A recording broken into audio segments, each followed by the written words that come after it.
All right, so my phone cut off on me earlier, but what I was saying is when you, a helpful note to remember is that night and day are separated. We continue everything as usual. All right, we see the sign in the evening prior. We know that the day has concluded and the new moon has begun. Then we begin the festival and observance of the new moon day at sunrise the following day. A day starts from sunrise to sunset. It's 12 hours in a day. How do we know that? Because in Yahuchanan, or the book of John, chapter 11, verse 9, Yahusha said, are there not 12 hours in a day? If a man walk in a day, he stumbleth not, because he seeth the light, right? Yes, he's also talking about sunlight. Yes, typically we know there are like, it's 12 hours in a day, and typically summer is longer, but the general rule of thumb is it's 12 hours in a day, just like Yahusha said, right? And you get 12 hours of sunlight, daytime, right? So when you see the evening prior, that sign that's letting you know the new month is beginning, and the new moon day doesn't start until the daylight portion. So you'll see the sign the evening before, and then that next dawn is new moon day, right? And then you count your 6 work days. 1, 2, 3, 4, 5, 6, 7. This is the first Shabbat. 1, 2, 3, 4, 5, 6. Last day of prep, right? First Shabbat, which is also the 8th day of the month, 15th. That's your second Shabbat. 1, 2, 3, 4, 5, 6. 22nd, third Shabbat. 1, 2, 3, 4, 5, 6, 7th day, 29th day of the month. This is your 4th and final Shabbat of that month. Okay, hope that makes sense. All right.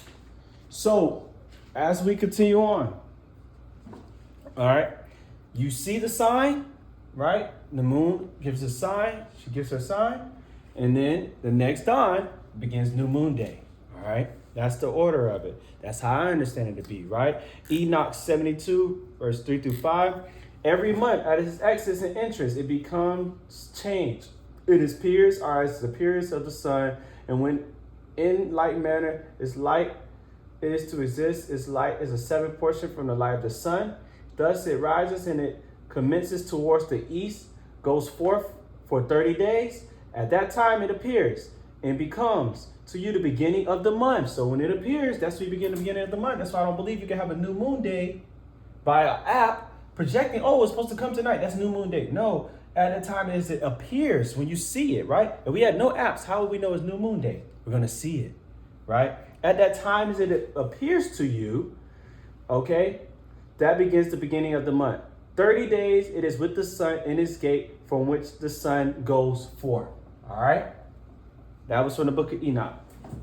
Now, when new moon is sighted, we have entered a new month, and the biblical month begins, yet new moon day has not begun, right, or begun until the following sunrise, which I keep explaining. I want to make that clear for you.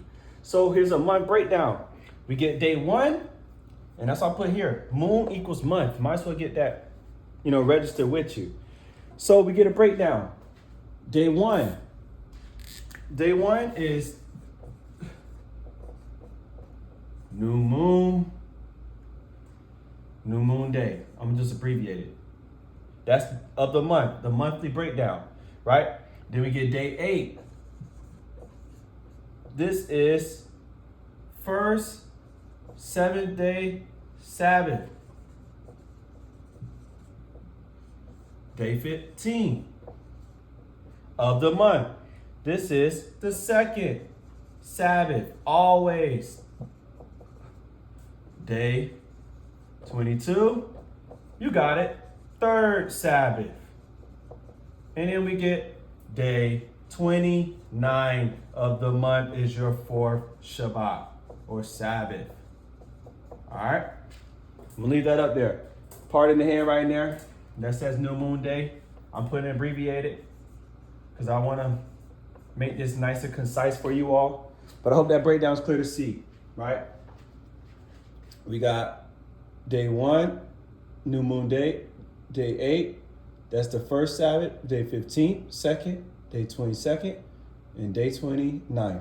Your moon equals the month. All right. Hope that's concrete.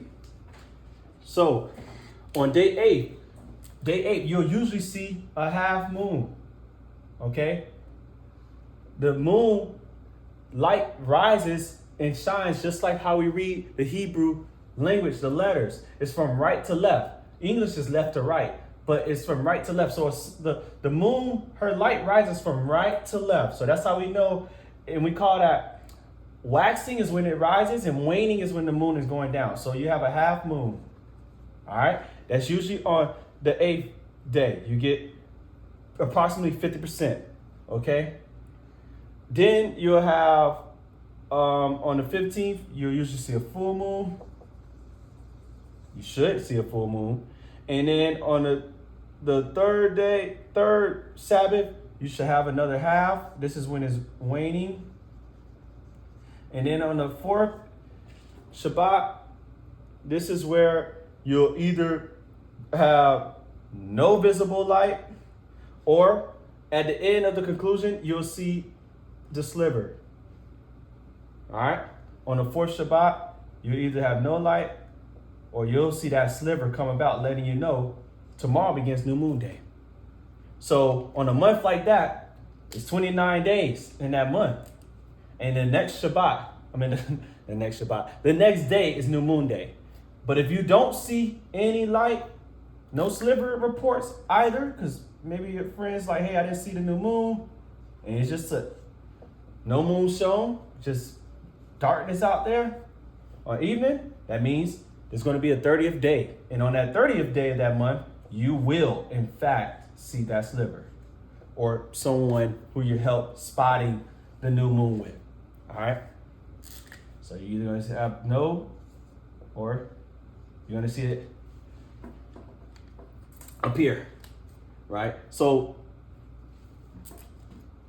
the evening before new moon day, you'll get your sign. And then after that, you go 6 working days. And the 7th day, you'll have the new moon. It'll be seen to you. It'll be presented. So you're always going to have your signs lining up. So before the first Shabbat, you'll see that half. You'll know, okay, just on that same evening that I saw it, it's going to be like that, a half moon. And then that evening that I saw it, on that prep day, you're going to see it, a full moon, right? On that prep day, the last prep day, you're going to see it, telling you tomorrow, that's the Shabbat, right? Half, right? Because this is our signs prior.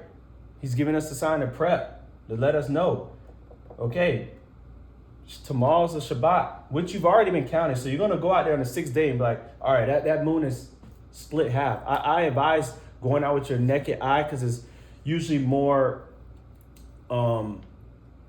clear, of course, than the app from where you are. Apps are projections. They're helpful, but it's nothing better than going out and actually seeing the Father's creation, which also puts us in a place of always looking to Him for the signs, okay? So that's the piece there, all right, that I wanted to share. Leave that up there.